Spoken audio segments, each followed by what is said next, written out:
Welcome to our continuing series of virtual voices hosted by World Information Transfer and focusing on the United Nations 17 Sustainable Development Goals.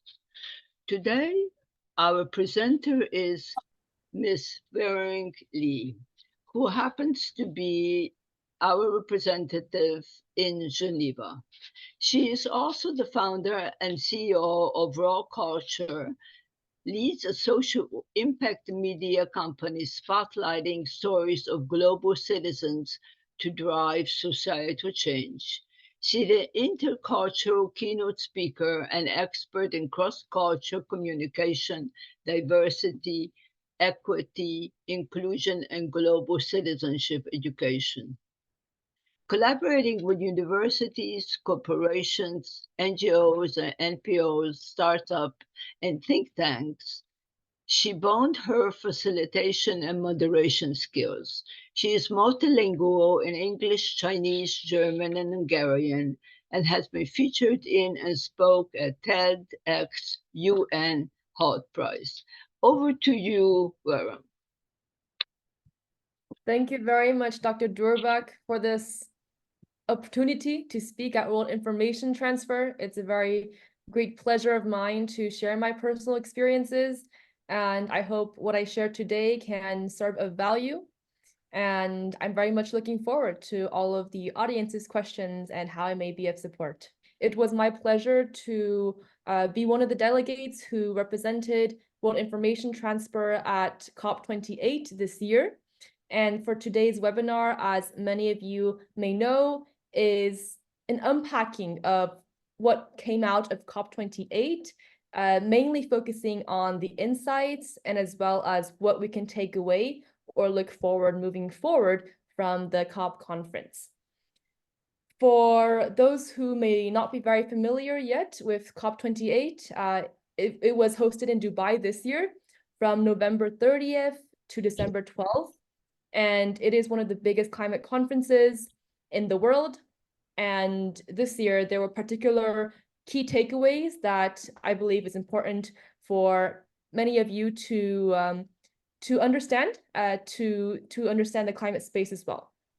So one of the main highlights from COP this year, the climate conference in Dubai, was the global stocktake, because since the first Paris Agreement in 2015, 2023 of this year was the year where it was the year of the global stocktake, which means that they assessed the roles and member contributing member states' progress on climate action, which is basically halfway to 2030.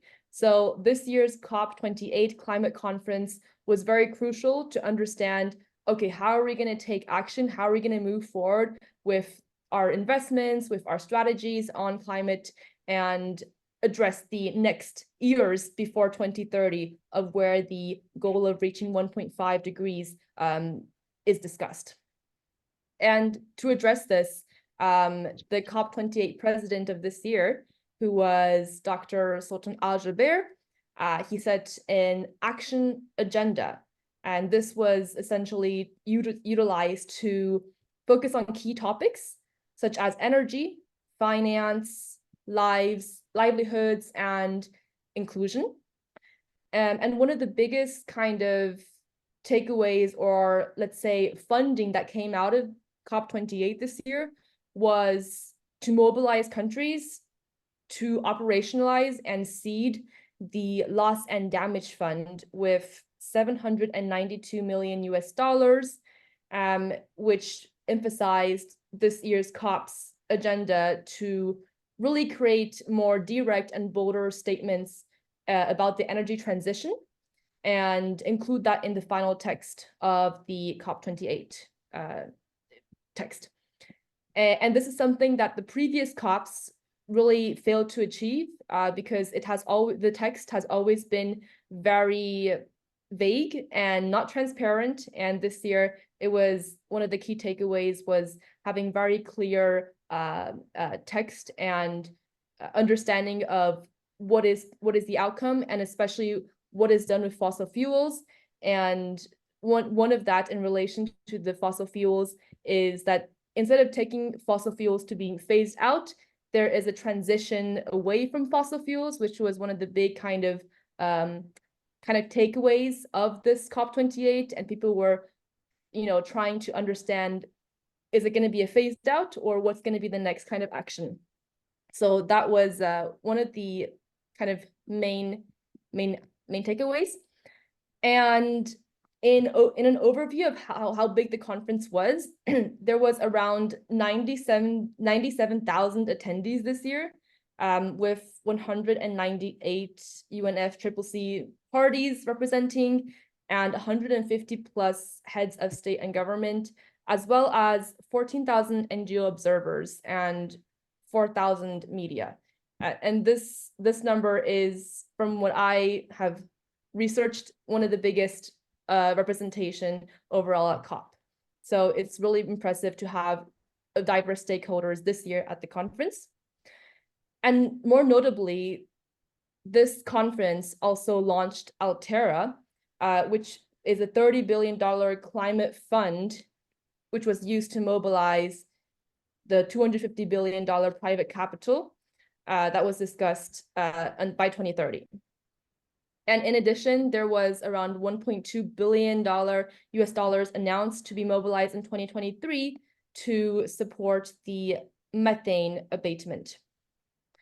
And to discuss kind of the main negotiated outcomes of the conference and what are the kind of next steps with that. The first one would be the mitigation, which was previously mentioned, regarding transitioning away from fossil fuels. And basically during this COP, there was a lot of discussion on how to what does it mean to transition away from fossil fuels?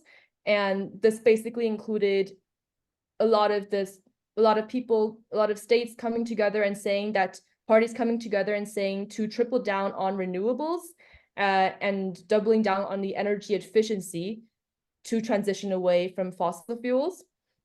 And in addition to that, there was also a great focus on adaptation. So how do countries adapt to this transition? And with this, parties agreed to have sector-specific resilience objectives, which urged the development of national adaptation plans by 2030. And then before the last point, there was also a lot regarding the nationally determined contributions from each party. And for the national determined contributions, or also called NDCs, parties there agreed that the next round of NDCs should cover all emissions, sectors, and categories to make it more comprehensive. And this next round of nationally determined contributions will also have targets for 2035, and it would actually be due very soon, by the end of 2024. So there is this feel of pressure and this feeling that the countries should contribute and be more focused on what are they going to contribute to this climate impact and climate change. And last but not least, there was a lot of work and discussion around loss and damage. And the conclusion was that parties agreed to operationalize a loss and damage fund that was approved actually at COP27 in principle. But now, again, as mentioned as well, $792 million has been committed for actual capitalization and administration. So there was actually clear kind of next steps on how that's going to be taken forward. But I guess still one of the biggest points made was that in the text was the transition away from fossil fuels. And I would like to just add a few more kind of details on what that meant and a little bit of a background on that.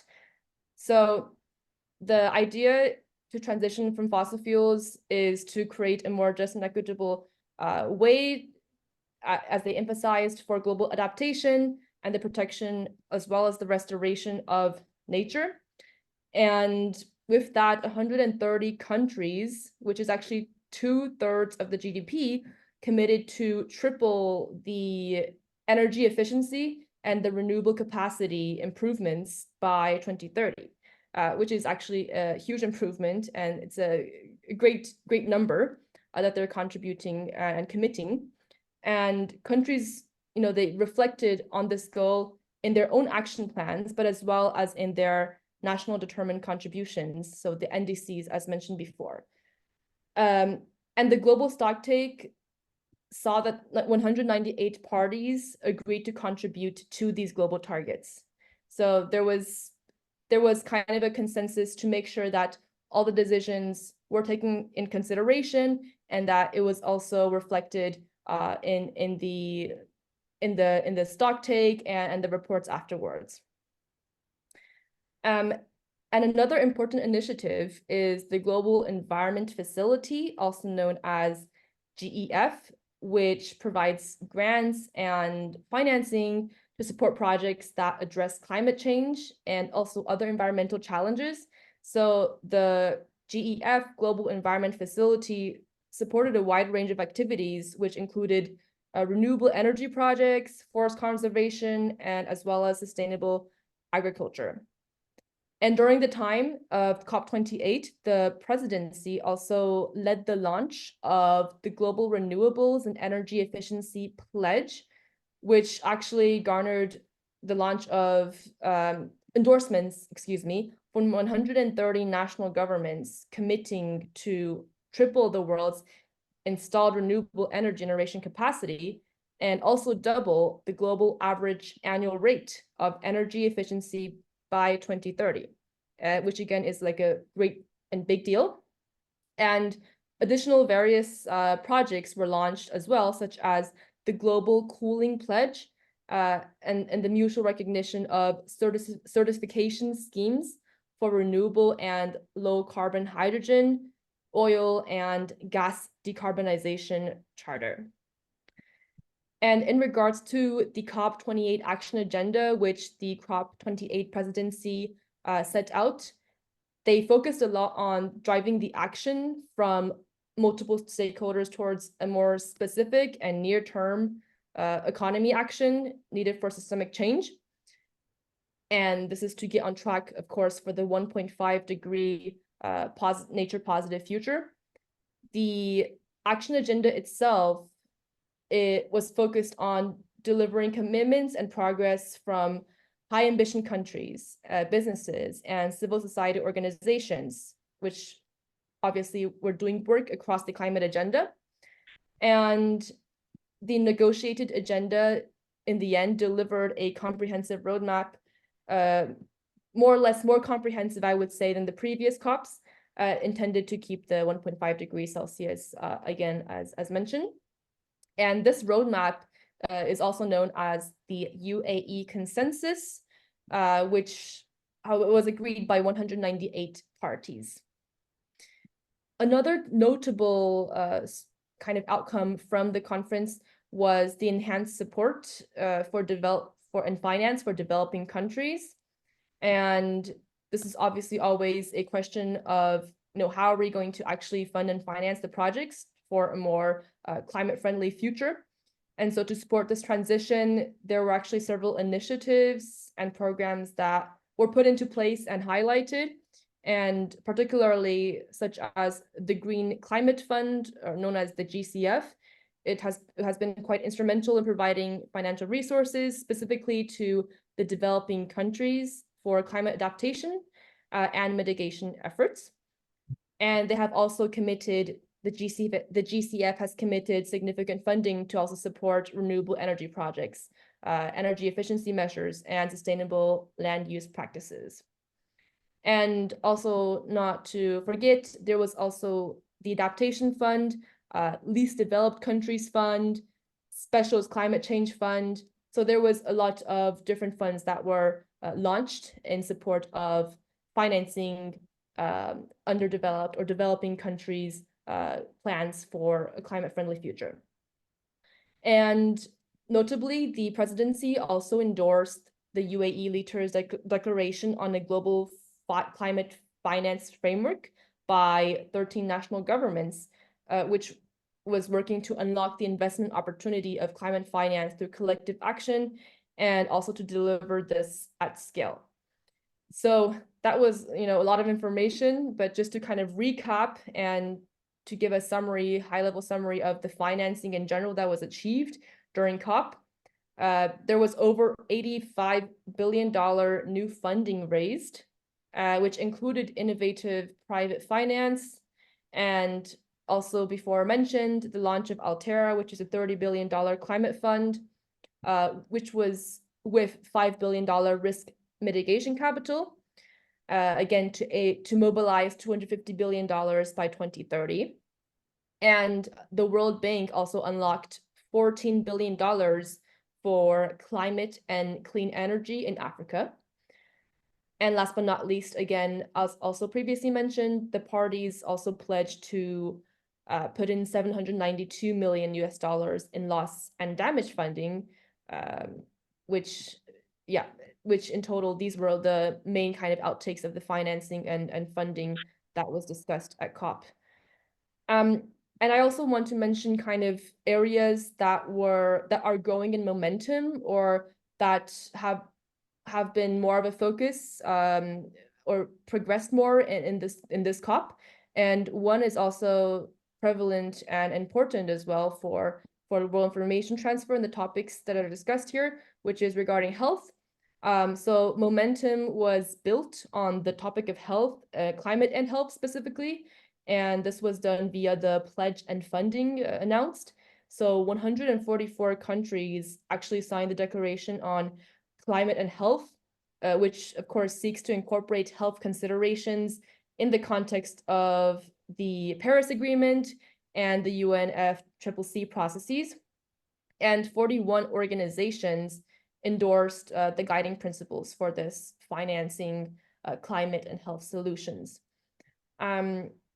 And more specifically, why does this matter? Because climate change threatens progress in global health, and specifically threatens malnutrition, vector-borne and waterborne diseases, malaria, cholera, for example, and also exacerbate other illnesses such as heat stress, respiratory illnesses, and so on.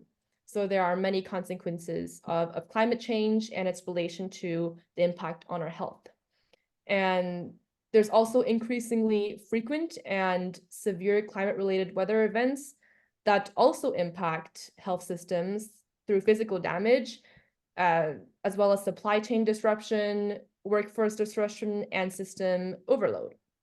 So that's kind of a recap of a growing momentum in the area of health and how this was discussed during the COP28 this year. Another area of focus was inclusion in all kind of senses, and particularly there was a lot of focus on inclusion of indigenous people, of business sectors, of investors, as well as cities and youth in implementing a vision together at COP28 this year. For example, the climate action at COP28, it really emphasized that there should be more non-party stakeholders that are getting a say and a seat at the table. And once again, as mentioned, this included civil society, as well as regional kind of institutions and cities who are able to make a decision and say of what is said and being done at COP28. And also to mention that youth inclusion has really risen this year.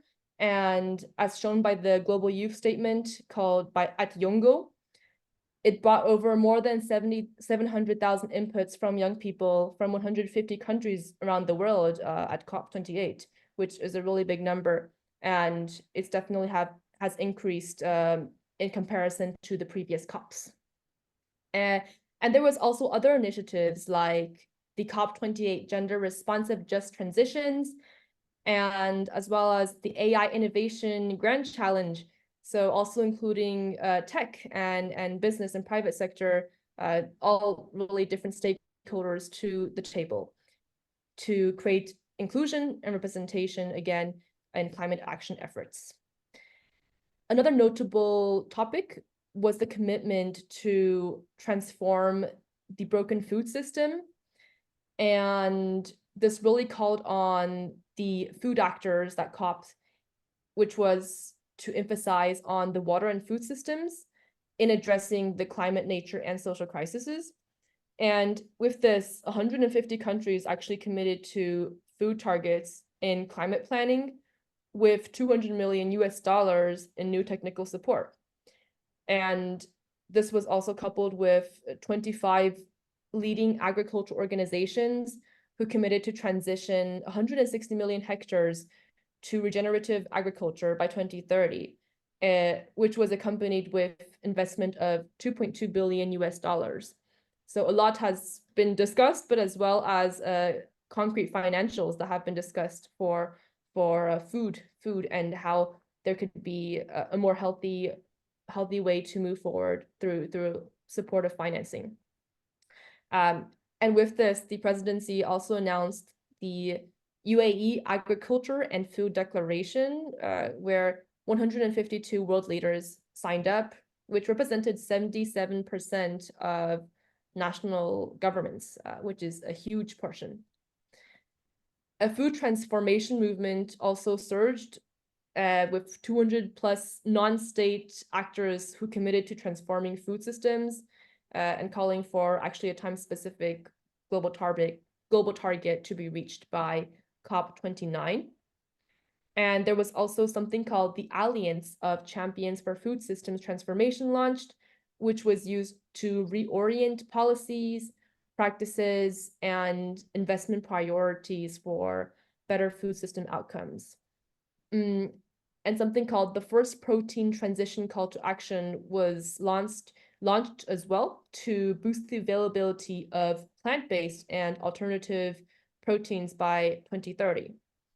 So as many can understand, there's actually a lot of new initiatives that was launched in regards to food, as well as water. Water, for example, there was an urban water catalyst initiative, which was used to improve urban water performance and access to underserved population groups, which was also launched at COP this year. And not only talking about food, water, there was also an emphasis on kind of dairy and what its play in methane. So the dairy giants that were present at COP joined the Dairy Methane Action Alliance that was used to address methane emissions in the dairy supply chains. And so kind of overall, there was a pivotal event that was expected basically to extend $2.5 billion of US dollars of nature finance towards a more giant stride in biodiversity funding of $200 billion USD per year by 2030. So that's kind of the overall support and topics discussed regarding food this year.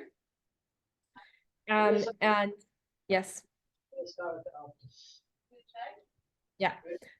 And another point is that over 170 announcements were made on the Global Climate Action Portal, which also demonstrated major progress made at COP.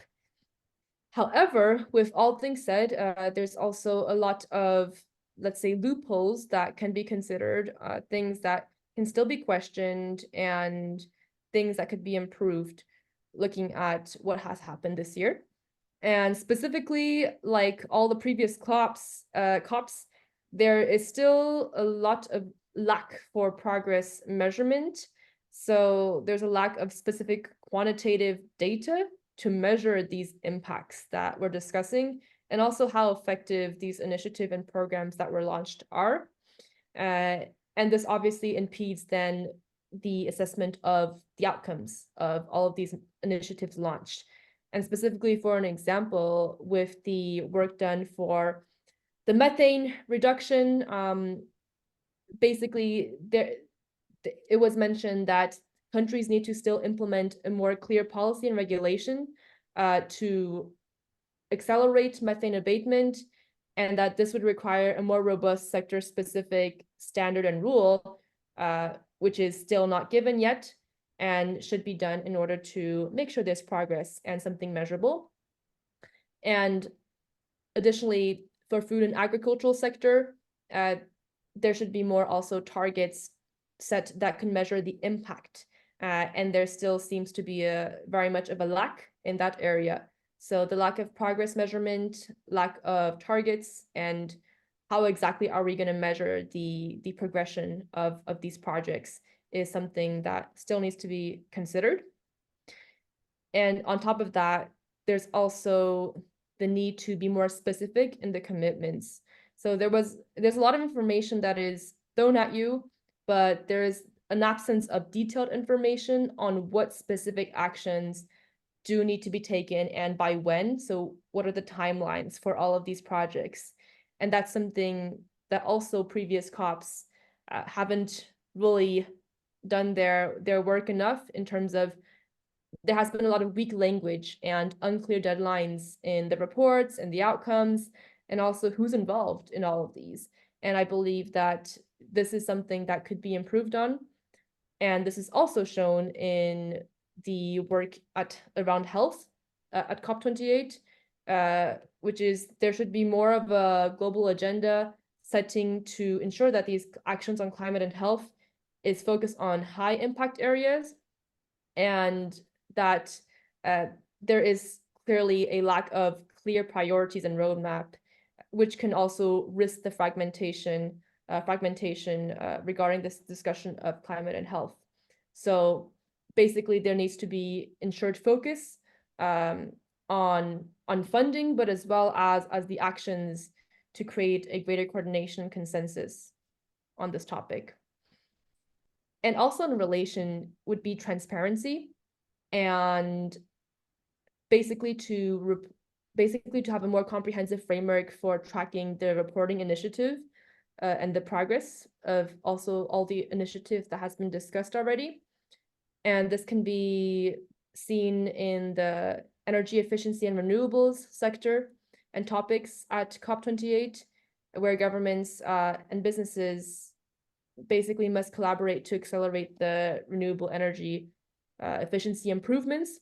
But in order to do so, policymakers also need to make their standards more transparent and more accountable. And that's a challenge and an issue that was raised. And for the food and agriculture sector, there needs to be more investor pressure to adopt actually regenerative agricultural practices that are transparent on corporate action and as well as their impact. And with that being said, I also mentioned beforehand regarding inclusivity and representation. And even though there was a diverse group of people and stakeholders who were there at this COP, there still seems to be a lack of specific strategies for real meaningful inclusion of underrepresented groups. And there was also a highlighted gap in addressing what does that mean, and not making inclusion tokenism as well. So what are the gaps and who are we actually addressing to make this more clear? And also climate finance, kind of evaluating what are the shortcomings from climate finance.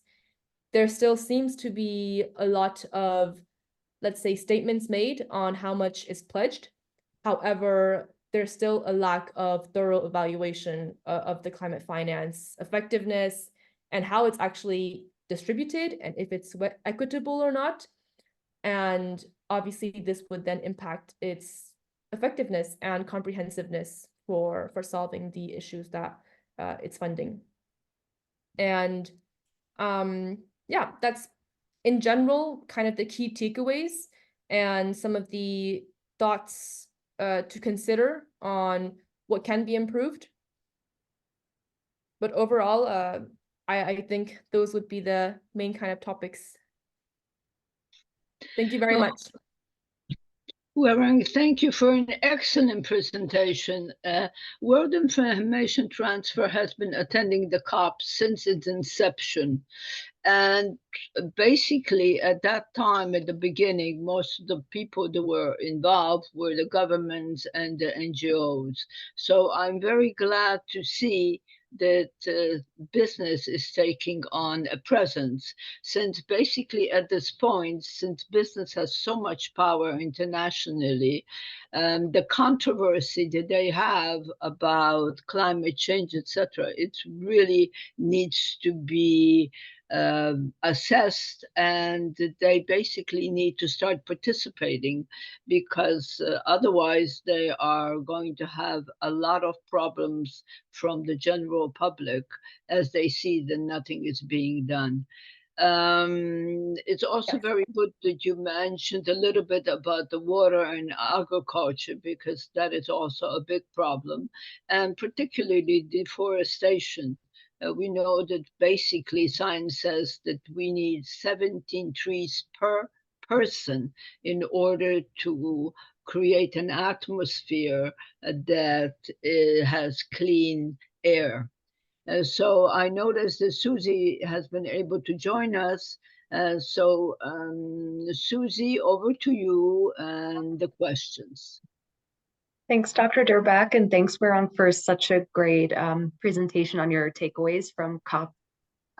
So we have so many questions from the audience, so let's see how we can do on those.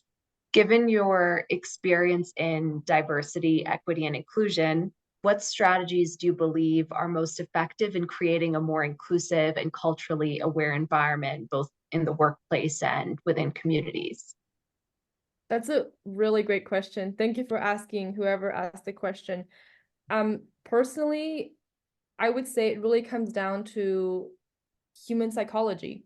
Like, I think everybody at the end of the day wants to be heard, wants to be included, regardless of your background. And I believe that the first step is to make sure that you create a space where everybody is open and can be vulnerable to share how they really feel.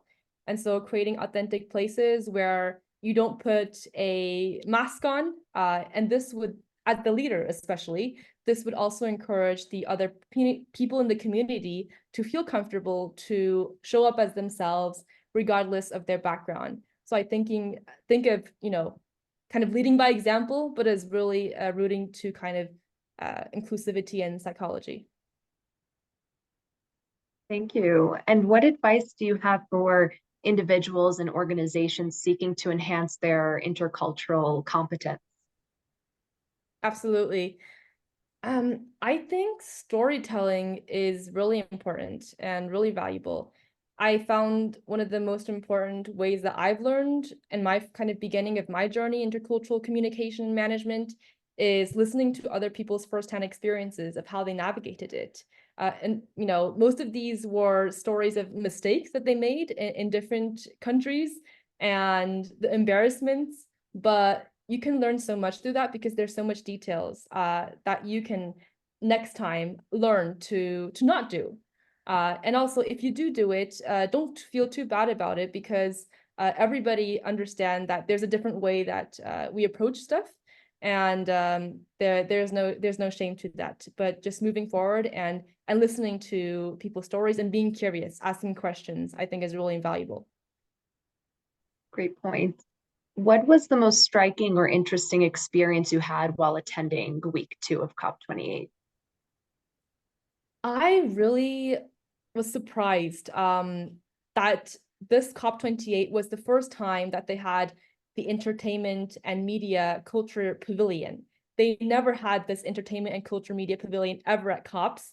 And somebody who comes from a media and communications background, that was kind of disappointing to hear that there wasn't one previously, but super exciting for me to know that it was the launch of that. So for me, I actually spent quite some time there because they discussed a lot about storytelling and how you can storytell to make sure that your initiatives and your impact are translated to different audiences. And I think it really starts with communicating the right messages at the right time. So I'm very, very, I was super excited to see that being launched and having that pavilion there.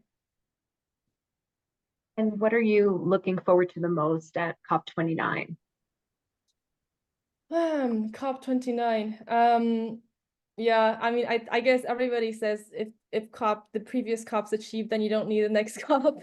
Uh, but I just found so much abundance in the diversity of people and the ability to come together. So I am really looking forward to the further kind of pavilions and connections, but as well as the coming together of, it's the biggest climate conference in the world, and it is the place where, you know, new bonds, but as well as a collective force can be created for climate action. So I'm excited for the energy, but as well as, again, more people, more, you know, diverse stakeholders coming together to create real impact, as well as having clearer commitments and action plans and clearer language in the end of the conference. And I think with this COP28, there was definitely a more clear understanding of how they felt about fossil fuels, even though if it's not what we expected, there was definitely more clarity to what the outcome was. So twofold, I guess. Learn about any interesting innovations while at COP. There was a startup village and lots of companies and countries presenting interesting ways to mitigate climate change. Did any stand out to you? That's a great question. I unfortunately did not spend so much time at the startup space, I have to say. So I cannot talk too much about that, but I'm sure there was a lot. Yeah. What challenges may arise when implementing ideas for a sustainable future, and how can they be overcome?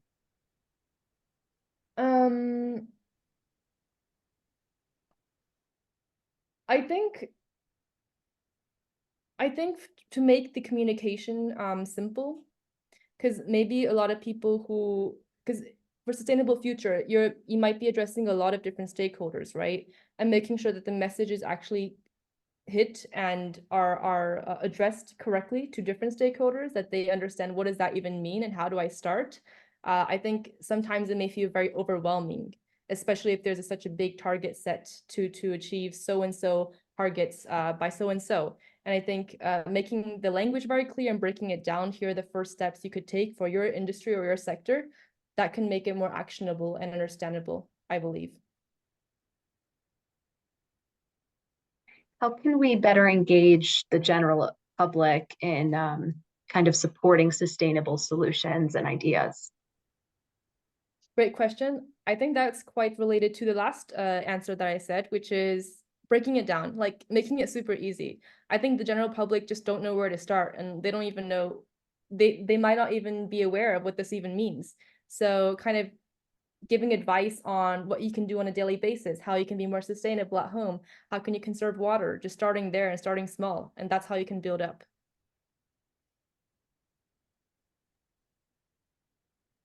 In your blog, you often cover human stories from all over the world. Which story was the most memorable and impressive? Most memorable and impressive. I think I'm gonna kind of go a little bit of a twist on this. I think the most memorable stories have always been how people have overcome their challenges, how they have overcome with their kind of diverse backgrounds, being able to be flexible and solve the situations or challenges they were in, and what lessons they were able to learn out of it. Because I can then feel the human resilience, the spirit, and the emotions very deeply. And that actually inspires more than, let's say, a success story. So I would say the stories that really discuss a deep challenge, and then how are they able to then move out of that and create a better story or narrative afterwards. As you mentioned in your presentation, climate finance is a huge topic, which was discussed. However, sufficient climate financing plans were not included in the final COP28 agreement. And as you mentioned, there was very soft language. Some argue we need 15 times the current climate financing by 2030 in order to support a just transition. What are your thoughts on this?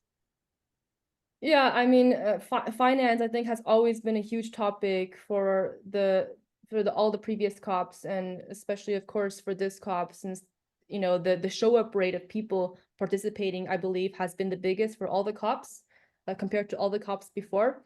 But I think for financing, there should be more kind of done than what is pledged. And one of the bigger problems, I believe, is, okay, so-and-so countries have pledged a few $billions, for example, with the Altera. But how is this going to be, where is this going to be going? I think there's really a lack of clear allocation of the funds. And so I think the first step is to understand who's in charge of it and where is it going to, because it has been very, very general language, as mentioned, on that there will just be funding, but not enough clarity on which initiatives and which people it's going to be impacting. So I think in general, offering more clarity on the decisions would be more helpful. Did the final language in the agreement commit to transitioning away, phasing out, or phasing down fossil fuels? Do you mind speaking to the nuances in the language?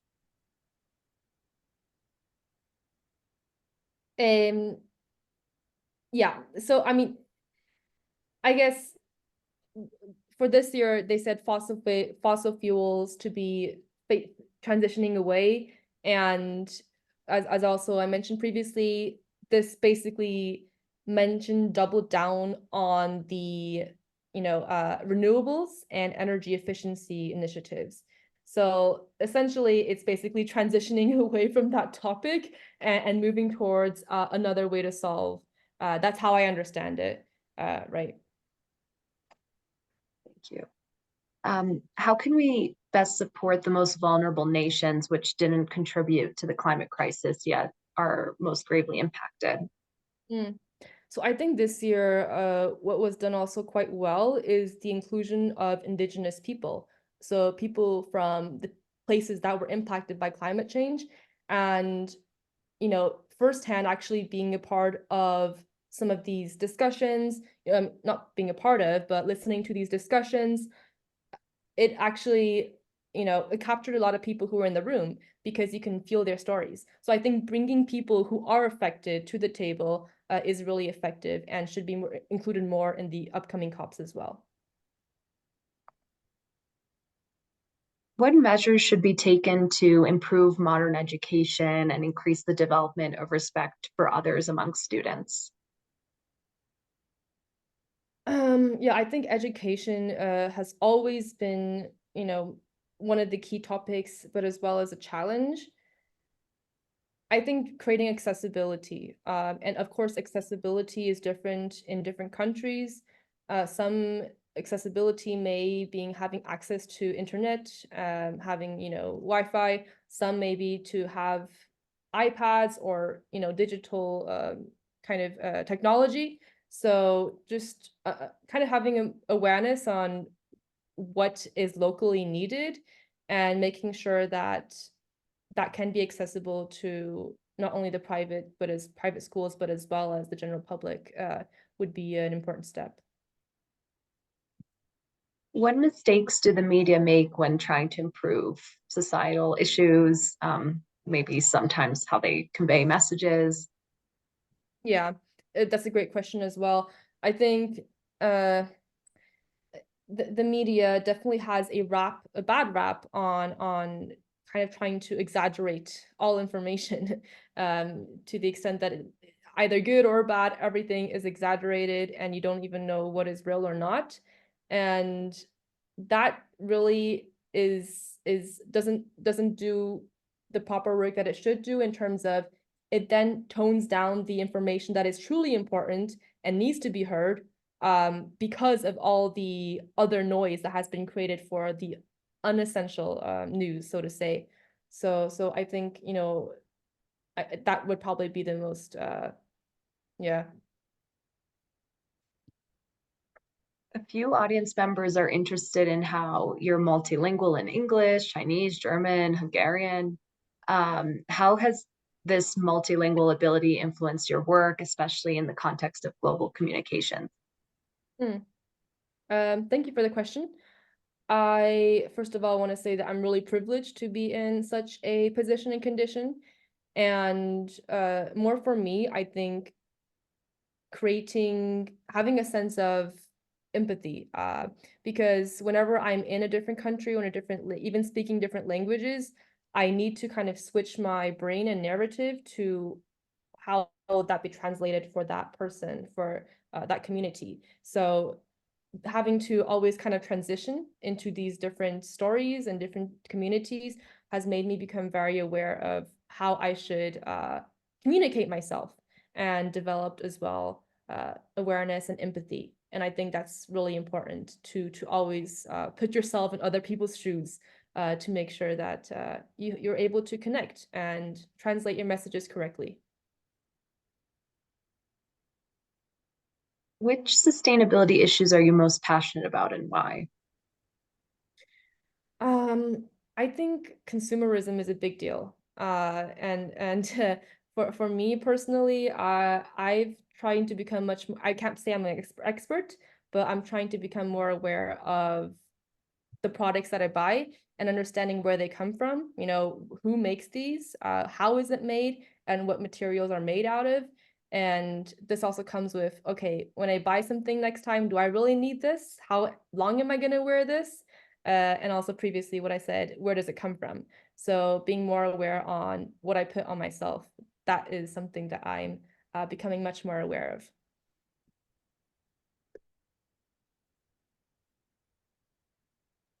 How did you feel about the level of private sector engagement at this year's COP?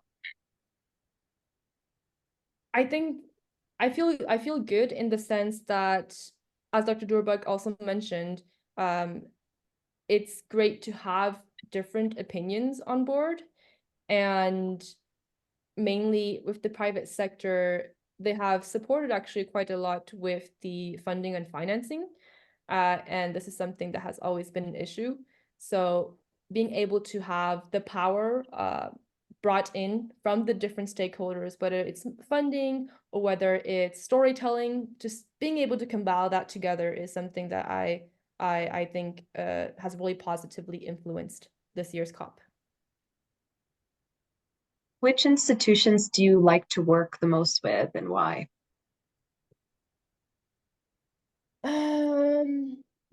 I really like grassroots led organizations because I can really feel the stories, because people actually really went through these difficulties and having their family members in situations where you would never want them to have, and really moving from the ground up, because I feel like even though it's a long journey, I can actually feel the genuine passion and intention of the people. So I think grassroots-led organizations really inspire me because of the sheer kind of grit and ambition that needs to be involved with making stuff work. And obviously, I'm also very proud of being a part of World Information Transfer, and all of you here that are attending as well. I think it's really privileged to be able to connect to the topics of health and environment, and spreading this message to the public and more people. I think it's very valuable. This is a bit of a loaded question, but do you think the world can completely transition away from kind of non-clean energy sources to renewable energy? So I mean, yeah, this is a lot of kind of stakeholders, decision makers involved. I don't think this would be for me to say. I mean, maybe, but this I don't think I'm in the position to really say anything to that, fortunately. How do you see our society in the future? What brings you hope, or what are you concerned about? How do I see society in the future? I always like to have a more positive outlook on the future, and especially humanity, because I think everything in the world is made up of individual citizens and human beings, regardless of where you're coming from and what you've been through. We all have a heart, a soul, and I believe that there is one point in time where we will all come together, very spiritual, but I do believe that there will be a time where we recognize that all of these fights, the horrible things in the world, it's not worth what we are here on this earth to do, which is to treat each other with empathy, to connect and rise up together. There's no way to rise up if you push people down. So I want to have that, and have that intention. What are Raw Culture's plans for the future? How do you plan to grow your influence and expand your audience? Yeah. So right now we are creating a lot of global citizenship campaigns, more specifically trying to share stories of people kind of like similar to myself who grew up among different cultures, and how did they build these skill sets such as flexibility, adaptability, creating connection, as well as empathy, and how this is valuable to professional development and workforce. Because nowadays, I think especially for Generation Z, there's a different kind of value in how do I want to show up in work, and what do I want to learn from it, and how do I treat my coworkers, and so on. And I believe that people who grew up in these different multicultural environments have a unique understanding and point of view that could support and be exchanged with other people. So more storytelling of people like that, and bring it to more platforms. And how do you kind of observe results of sharing these stories? Do you receive feedback, or how do you kind of measure the impact? Yeah, it's a great question. It's always important to know, how effective the work is. For me personally, it comes just being able to tell the story, because so many of these stories haven't been shared before. So just having it out there is great. But more concretely, it is also like quantitatively, in a sense, how many people are we reaching? So we're actually active on 7 different social media platforms, as well as collaborating now with different broadcasting partners in Europe as well as in the US. So basically, like, adding up the reach and the engagement is a way to measure our stories' impact. How do you assess the impact of COP28 on your mission to drive social change through media? You mentioned there was like the largest media presence, but any other kind of implications of COP28 on kind of ways to drive social change through media? Yeah, absolutely. So there was a lot of media present at COP, and at the same time, there was a lot of different stakeholders that were also present. And I think, honestly, I also saw this firsthand. This was a beautiful kind of place for all of them to come together, because media were telling stories of people, of different stakeholders coming together. So it's like a twofold thing, that there was coverage on that. And I think that that is a great way to showcase the development of the inclusion at COP, but as well as making sure that the indigenous people who usually were not present at COPs, that they actually had a voice through the utilization of digital media.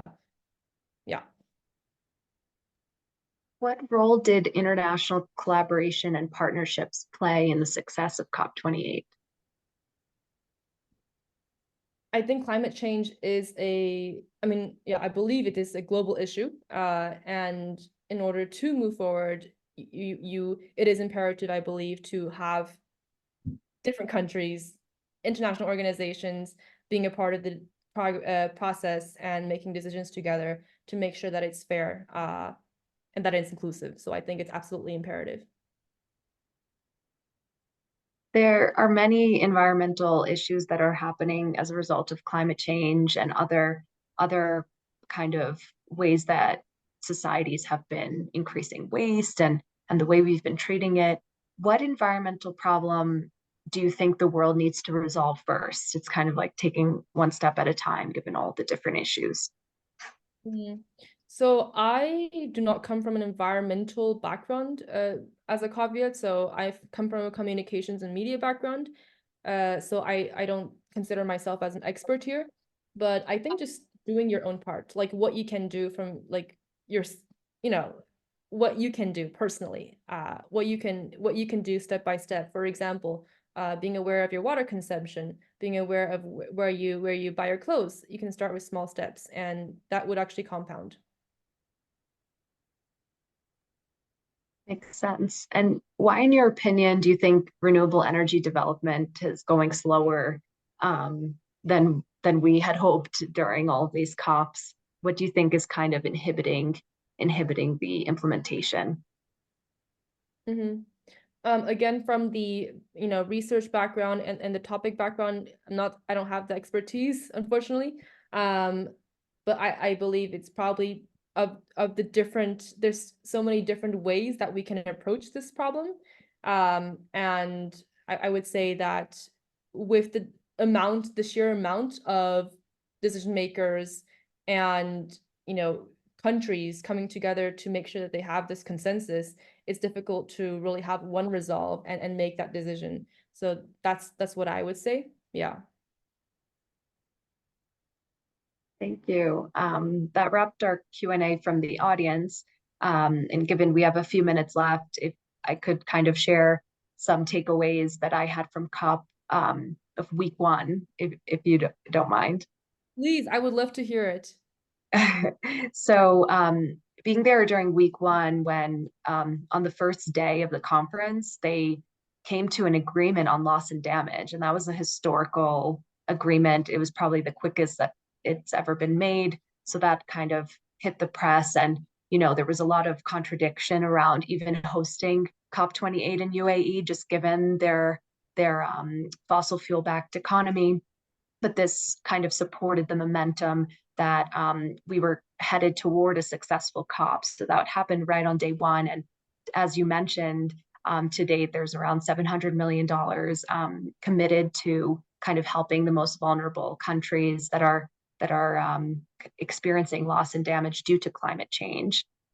However, I think that the commitments could hopefully be larger and continue to push more momentum.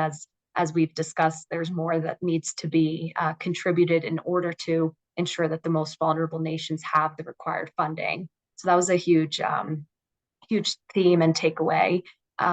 Also, accountability and transparency, as you alluded to, given the first global stock take and actually seeing concrete action and measuring action for the first time, given previous COPs. A lot of the time it was just trying to get the stakeholder alignment and commitments, but now we're actually feel very much aligned given the large level of engagement that was present at this COP. To give context, we had 8,000 attendees at the very first COP, and then this year it was 100,000 participants. So it grew significantly in terms of just the level of engagement, but then also the level of alignment with all the member states joining in on kind of transitioning away from fossil fuels, although there was a lot of contradiction on the severity of the language, just saying, should we completely phase it out? But instead said more of a phase down and transitioning away.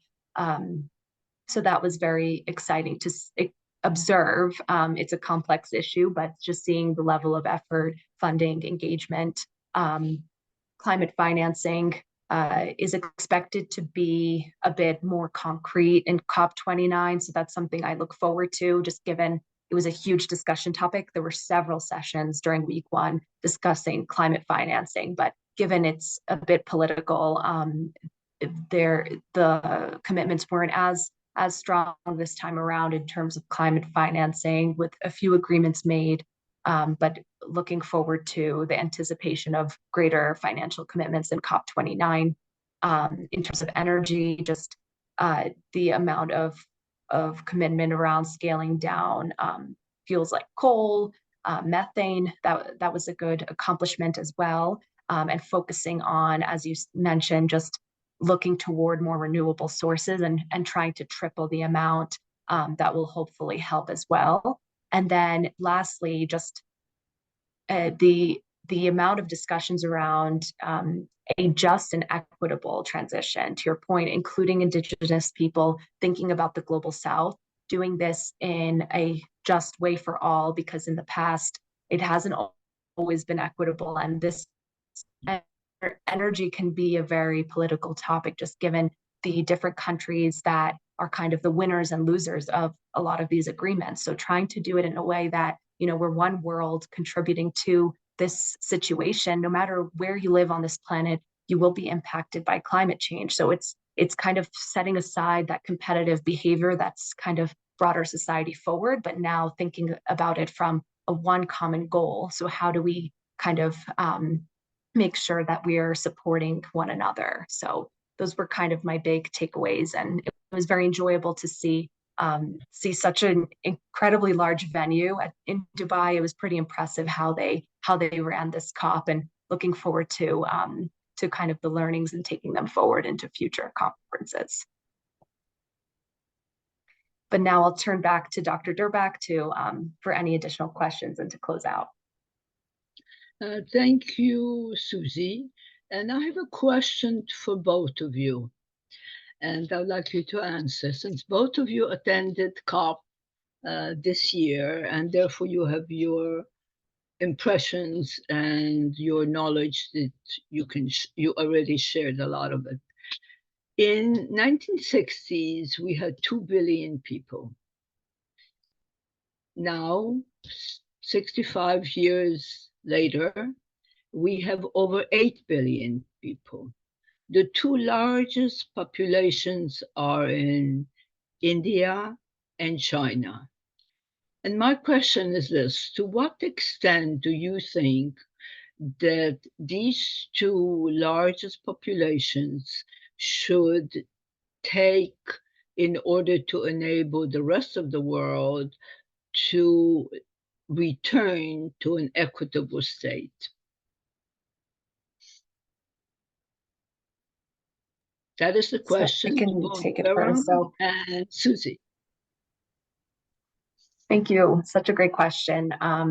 And as population growth is such a big issue that goes hand in hand with climate change and the resource constraints that we're going to face, but then our population is rapidly growing. And some of these nations that are most highly populated, they emit the most amount of waste into our environment, just given kind of industrialization, what's required to keep businesses moving, to keep healthcare moving and everything. So it makes sense that we got to where we are, but now as we're transitioning and trying to achieve this really aggressive common goal, it's about making sure that those countries have the required funding and the proper planning in place to implement innovations and tools that can kind of transition them away from these unclean energy sources and doing things much more efficiently, because they have so many people. They're funneling in and out of all of their daily processes and transportation, just getting around the city, and it requires a lot of fuel at the moment. So as they can kind of implement more electric vehicles, for example, more efficient transportation and public transport, also just businesses being required maybe to leverage more clean energy practices, all of those ways, and kind of having a focus, to your point, on those nations, just given how highly populated they are and impactful, I think would be the next step. And Weirong, if feel free to chime in if you agree or disagree. I think Susie. That was excellent. Weirong?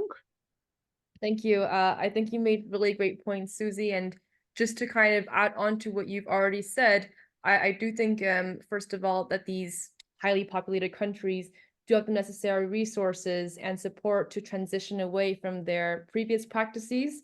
But I think more importantly, an approach or perspective change of understanding that climate change shouldn't be sectored into country specific, but that it is something that is impacting neighboring countries, right? It's something that is impacting the entire world, and kind of transitioning away from that angle and perspective of, okay, this is yours, this is mine, this is not yours, this is not mine, but making sure that, hey, this is something that we collectively need to combine our efforts and solve. And it's not even about a country issue anymore. So I think kind of shifting that perspective and angle, which may take some time, but I do think is important to make sure that we all have that responsibility within us to make that transition together. Agreed. Well, thank you, Weirong, for a wonderful presentation. And thank you, Susie, for your excellent, as usual, moderating and your comments. And I wish both of you a wonderful holiday and the beginning of New Year. And we will see you in New Year. Take care and bye-bye.